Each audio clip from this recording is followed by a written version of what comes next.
The Emperor's New Clothes.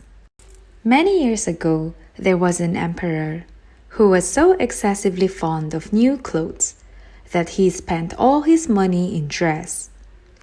He did not trouble himself in the least about his soldiers, nor did he care to go either to the theater or the chase, except for the opportunities then afforded him for displaying his new clothes. He had a different suit for each hour of the day, and as of any other king or emperor, one is accustomed to say, "He is sitting in council." It was always said of him, "The emperor is sitting in his wardrobe." Time passed merrily in the large town which was his capital. Strangers arrived every day at the court. One day, two rogues calling themselves weavers made their appearance. They gave out that they knew how to weave stuffs of the most beautiful colors and elaborate patterns. The clothes manufactured from which should have the wonderful property of remaining invisible to everyone who was unfit for the office he held, or who was extraordinarily simple in character. "This must indeed be splendid clothes," thought the emperor. "Had I such a suit, I might at once find out what men in my realms are unfit for their office, and also be able to distinguish the wise from the foolish. This stuff must be woven for me immediately." And he caused large sums of money to be given to both the weavers in order that they might begin their work directly. So the two pretended weavers set up two looms and affected to work very busily, though in reality they did nothing at all. They asked for the most delicate silk and the purest gold thread, put both into their own knapsacks, and then continued their pretended work at the empty looms until late at night. "I should like to know how the weavers are getting on with my cloth," said the emperor to himself, after some little time had elapsed. He was, however, rather embarrassed when he remembered that a simpleton or one unfit for his office will be unable to see the manufacture. To be sure, he thought he had nothing to risk in his own person, but yet he would prefer sending somebody else to bring him intelligence about the weavers and their work before he troubled himself in the affair. All the people throughout the city had heard of the wonderful property the cloth was to possess, and all were anxious to learn how wise or how ignorant their neighbors might prove to be. "I will send my faithful old minister to the weavers," said the emperor at last, after some deliberation. "He will be best able to see how the cloth looks, for he is a man of sense, and no one can be more suitable for his office than he is." So the faithful old minister went into the hall, where the knaves were working with all their might at their empty looms. "What can be the meaning of this?" thought the old man, opening his eyes very wide. "I cannot discover the least bit of thread on the looms."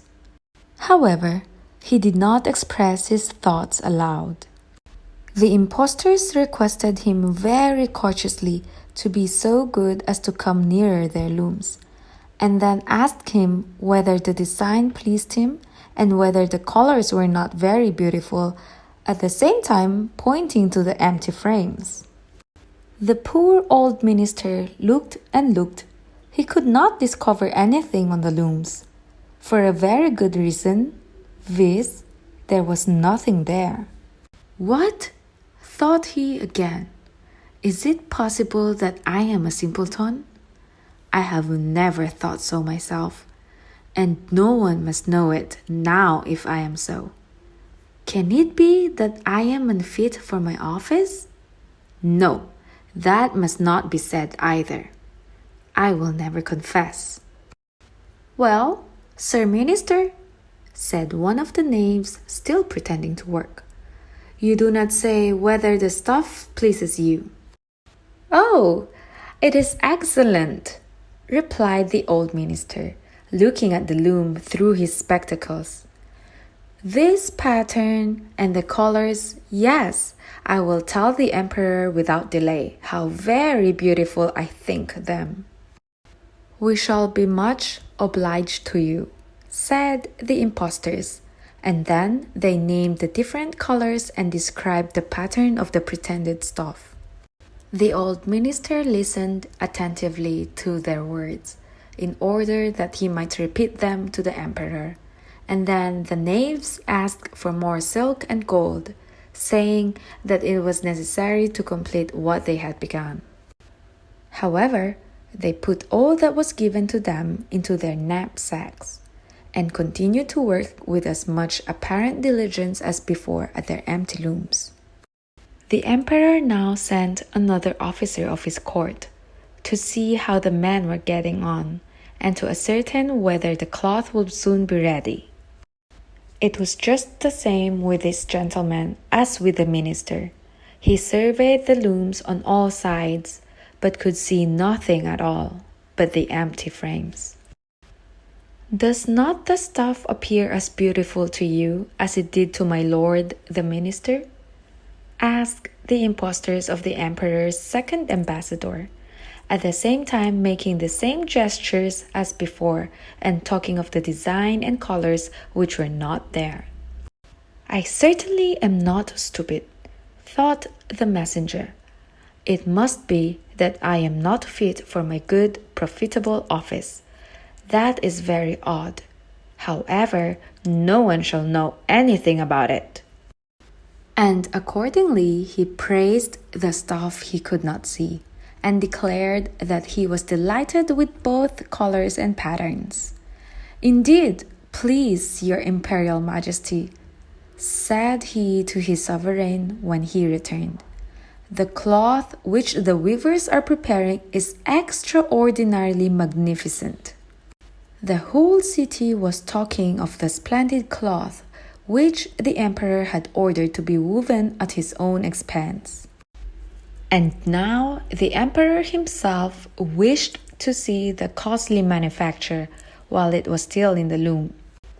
Accompanied by a select number of officers of the court, among whom were the two honest men who had already admired the cloth, he went to the crafty impostors, who, as soon as they were aware of the emperor's approach, went on working more diligently than ever, although they still did not pass a single thread through the looms. Is not the work absolutely magnificent? Said the two officers of the crown already mentioned. If your majesty will only be pleased to look at it, what a splendid design, what glorious colors! And at the same time they pointed to the empty frames, for they imagined that everyone else could see this exquisite piece of workmanship. How is this? Said the emperor to himself. I can see nothing. This is indeed a terrible affair. Am I a simpleton, or am I unfit to be an emperor? That would be the worst thing that could happen. Oh, the cloth is charming, said he aloud. It has my complete approbation. And he smiled most graciously and looked closely at the empty looms. For on no account would he say that he could not see what two of the officers of his court had praised so much. All his retinue now strained their eyes, hoping to discover something on the looms, but they could see no more than the others. Nevertheless, they all exclaimed, "Oh, how beautiful!" and advised His Majesty to have some new clothes made from this splendid material for the approaching procession. Magnificent, charming, excellent, resounded on all sides, and everyone was uncommonly happy. The emperor shared in the general satisfaction, and presented the impostors with a riband of an order of knighthood, to be worn in their buttonholes, and the title of gentlemen weavers. The rogues sat up the whole of the night before the day on which the procession was to take place, and had 16 lights burning so that everyone might see how anxious they were to finish the emperor's new suit. They pretended to roll the cloth off the looms, cut the air with their scissors, and sewed with needles without any thread in them. "See," cried they at last, "the emperor's new clothes are ready." And now the emperor, with all the grandees of his court, came to the weavers, and the Roges raised their arms as if in the act of holding something up, saying, "Here are your majesty's trousers, here is the scarf, here is the mantle. The whole suit is as light as a cobweb. One might fancy one has nothing at all on when dressed in it. That, however, is the great virtue of this delicate cloth." "Yes, indeed," said all the courtiers, although not one of them could see anything of this exquisite manufacture.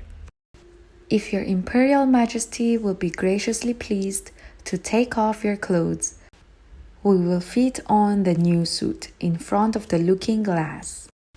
The emperor was accordingly undressed, and the Roges pretended to array him in his new suit, the emperor turning round from side to side before the looking-glass.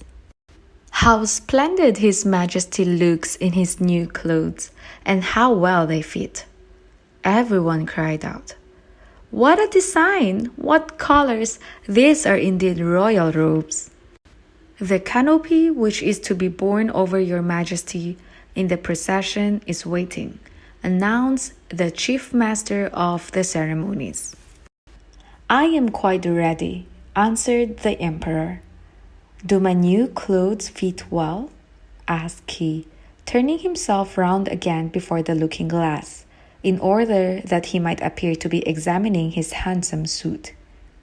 The lords of the bedchamber, who were to carry his majesty's train, felt about on the ground, as if they were lifting up the ends of the mantle, and pretended to be carrying something, for they will by no means betray anything like simplicity or unfitness for their office.